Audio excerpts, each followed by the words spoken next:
We're going to get into why having a plan B might actually be the very thing sabotaging your success. And why trying to appeal to everyone is a neurological guarantee for the single worst outcome: total indifference. Welcome. We're here to basically give you the essential shortcuts through that vast ocean of knowledge out there. And today, our source material is the distilled wisdom of a pretty unique figure, Steven Bartlett. Yes, the 33 Laws of Business and Life. We're talking about the founder of Social Chain, investor, and of course, the host of The Diary of a CEO. Which has, what, over 1 billion streams now? It's huge. It's massive. And our mission here is to really pull out the core psychological principles from his work. I mean, these are laws he's developed not just from his own, explosive journey as an entrepreneur. But also from thousands of hours interviewing some of the world's most successful people. Exactly. And these aren't just for startups. They're principles for excellence that really anyone can apply. That's right. The book isn't structured by business function. It's structured around you. It's built on 4 pillars: the self, which is your foundation; the story, which is all about perception; the philosophy, your mindset; and finally, the team.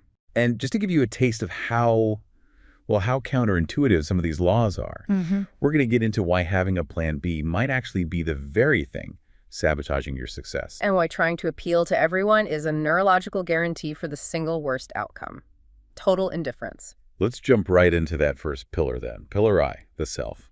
This is all about building your foundation. And it kicks off with Law 1. Fill your 5 buckets in the right order. I love this concept because it makes something as abstract as self-improvement feel tangible. So these 5 buckets of human capital, what are they? Knowledge, skills, network, resources, and reputation. Okay, seems straightforward enough. You need all 5. Of course. But the secret, and this is where he says most people fail, is the order. The sequence is non-negotiable. And that order is? You must fill knowledge and skills first. They are your core. Think of them this way. A crisis can wipe out your network, your money, your reputation. But no one can take away what you know and what you can do.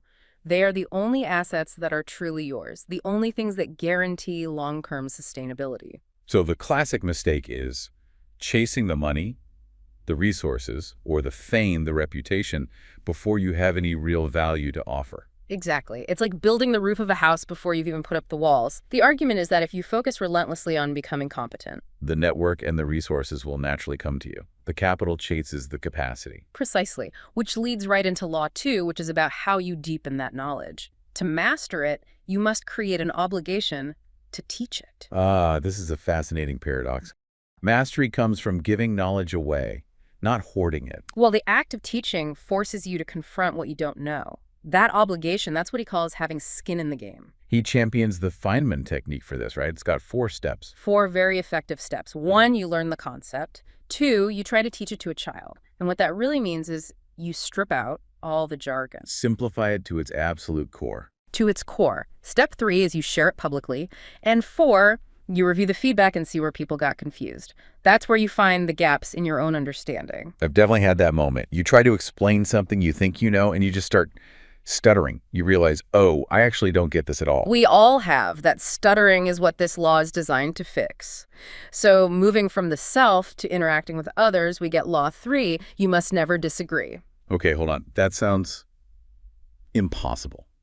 In any real business, you have to disagree. You have to challenge bad ideas. And that's the nuance here. It's not about avoiding conflict. It's about changing the tactic of disagreement.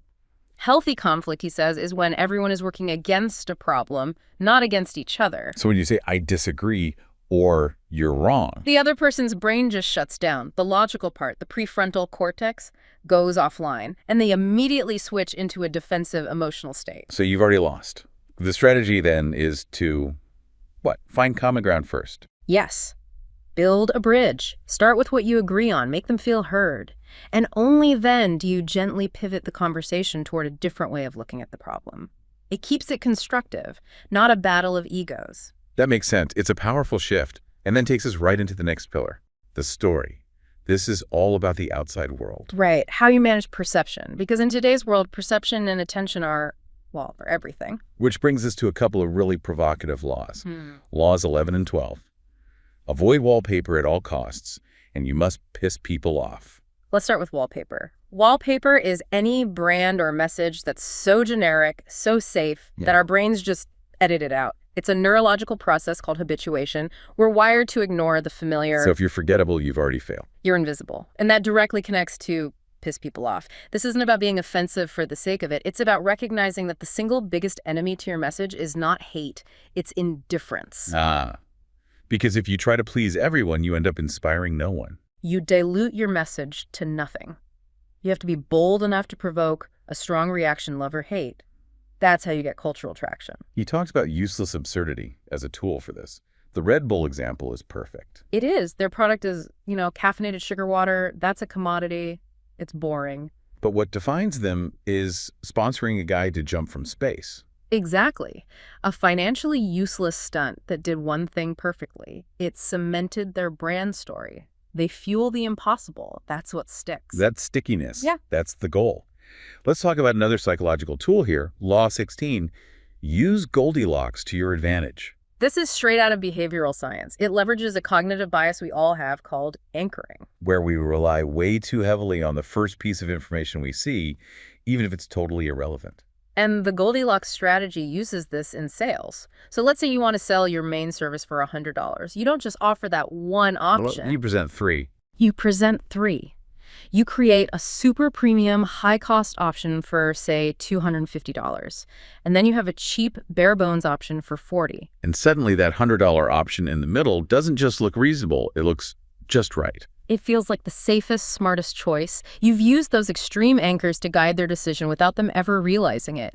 You've framed the value. Which is everything. And this pillar closes with a really urgent one, Law 18. Fight for the first 5 seconds.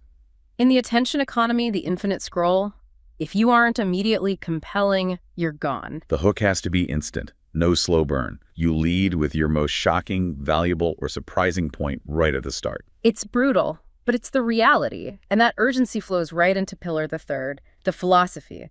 This is about the mindset you need to actually execute on all this. Starting with a big one. Law 21. You must outfail the competition. I love this one. It reframes failure completely. Success isn't about avoiding failure. It's about failing more and learning faster than anyone else. Failure becomes the shortcut. It's an antidote to perfectionism, isn't it? He says you only need to get to, 51% certainty? Just 51%. Then you make the call.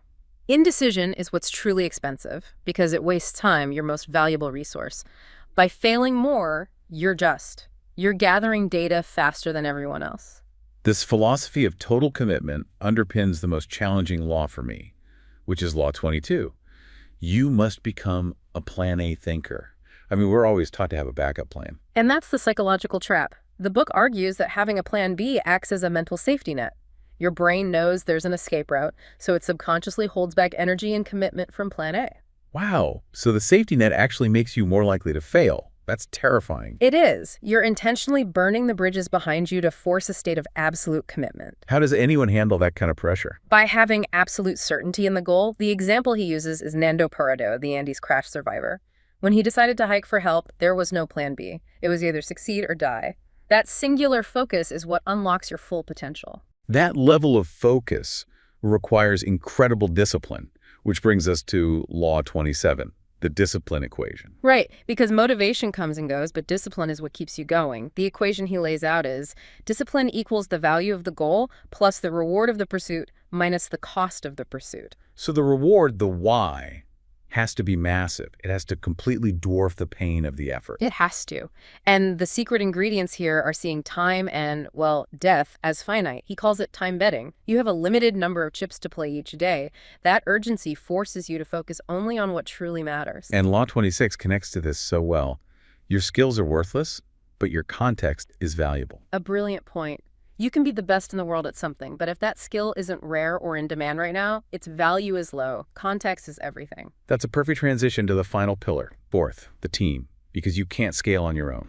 And the first law here is the critical shift for any founder or leader. Law 28. Ask who, not how. Moving from being the doer to being the delegator. Exactly. You have to stop asking, how can I do this? And start asking, who is the absolute best person to do this? It means hiring people who are smarter and better than you are in specific areas. It takes a lot of humility. to let go of that control. It's the only way to scale. The leader's job shifts from execution to protecting the vision and the culture. The who becomes your ultimate leverage. And once you have the who, you need to keep them moving forward, which is Law 31. Leverage the power of progress. This is all about Kaizen, the Japanese philosophy of continuous improvement. Forget massive, dramatic changes. Focus on the small wins, the 1% improvements. Yes, the math on this is just wild. Getting 1% better every day doesn't just add up. It compounds over a year. It's something like a 37 times improvement. And seeing that small, constant, visible progress, that's the ultimate motivator for a team. Absolutely. Which brings us to the final law, Law 33. Learning never ends. The best teams, the best companies, they always operate like it's day one. They stay hungry, they stay curious. They maintain a culture of learning because they know the world is always changing. They never assume they have it all figured out. So to recap, we've got this blueprint. The self for building competence, the story for capturing attention, the philosophy for a resilient mindset, and the team for scaling your impact. You know, what's so powerful about these laws is that they aren't just business tactics. They're rooted in timeless human psychology. That's why they apply to almost anything, whether you're building a company or just trying to improve your own life. We talked a lot about that idea of total commitment with Plan A thinking. The idea that you have to change your own self-story through your actions by proving to yourself that the only way out is through. So here's the thought I want to leave you with. Think about one small, nagging personal challenge where you've always kept a Plan B in your back pocket. What would happen if, just for the next 7 days, you decided to burn that bridge, to commit 100% of your energy to Plan A? What new level of focus might you unlock?